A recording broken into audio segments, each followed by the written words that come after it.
Il y a des jours, dans ma classe, je ne sais plus où donner de la tête. Je dois m'adapter à Maxime qui a un TDAH et une dyslexie dysorthographie mixte, à Claudie qui a un manque flagrant d'organisation, à Amélie dont la vie personnelle est difficile, à Gustave qui apprend à vivre avec une maladie mentale, à Frédéric qui a des difficultés motrices, à Emeline qui ne fait rien comme les autres, à Raphaël et son perfectionnisme, et à Xavier qui termine tout en 15 minutes et qui dérange le reste du temps. Au fond, aucun de mes élèves n'a les mêmes besoins que son voisin et n'apprend de la même façon. Dans ce contexte, est-ce que c'est normal que je me sente submergé? Que j'ai parfois l'impression de passer mon année en gestion de l'urgence? Est-ce que je peux avoir droit à un tiers de temps supplémentaire, s'il vous plaît? Vous n'auriez pas une image satellite afin d'avoir un portrait complet? J'ai l'impression que j'ai besoin d'une vue d'ensemble pour m'y retrouver dans toutes ces mesures de flexibilité à ajouter à mes pratiques. Et si l'on vous offrait la CUA? Qu'est-ce que la CUA? La conception universelle de l'apprentissage est une approche innovatrice de l'enseignement qui sous-tend une planification inclusive en prévoyant les besoins individuels des élèves et en les intégrant dans une vision globale pour éviter les ajustements multiples. Je ne suis pas certain d'avoir tout compris. Imaginons un capitaine de bateau qui se prépare pour une descente du fleuve. Il sait qu'il aura beaucoup d'éléments de navigation à surveiller pour que tout aille bien. Dès l'embarquement, les passagers lui présentent des demandes. L'un semble anxieux et veut savoir où est sa cabine, à quelle heure sont les repas, etc. Un autre tremble de peur et avoue ne pas savoir nager. Une vieille dame se plaint du vent et du froid. Une jeune femme arrive avec tellement de bagages qu'il lui est impossible de prendre pied à bord sans l'aide des matelots.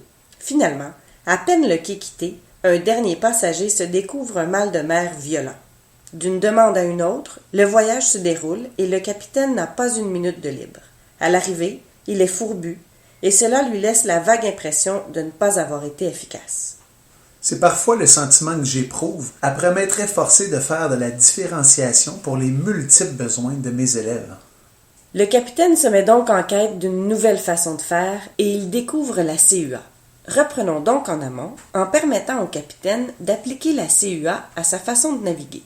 Disons que le capitaine décide d'afficher le plan du bateau sur le pont principal, incluant l'emplacement des toilettes, ainsi qu'une carte maritime avec le trajet prévu pour le voyage et les attraits à observer pendant le trajet.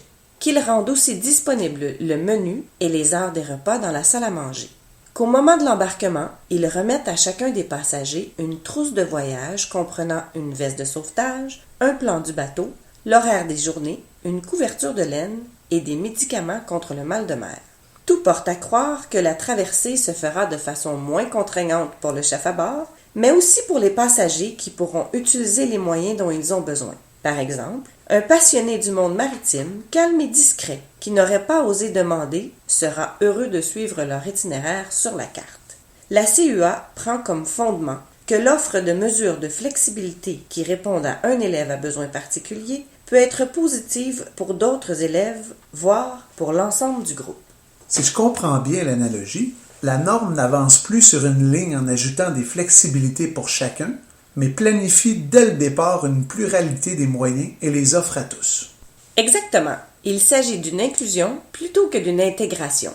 C'est le concept d'universalité et d'équité de la CUA. Les récentes recherches en neurosciences nous démontrent que la variabilité des cerveaux humains est si grande qu'il n'est plus possible de considérer qu'il y a un apprenant type.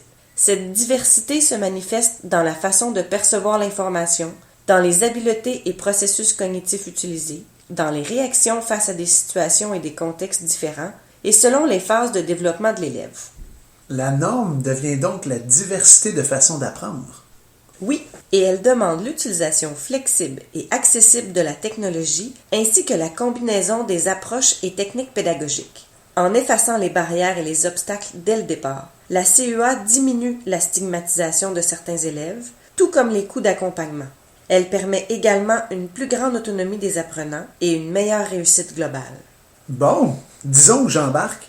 De quelle façon dois-je m'y prendre pour planifier en conception universelle de l'apprentissage? Faisons une petite escale, le temps de bien assimiler la théorie de base, et rejoignons-nous pour la suite du périple.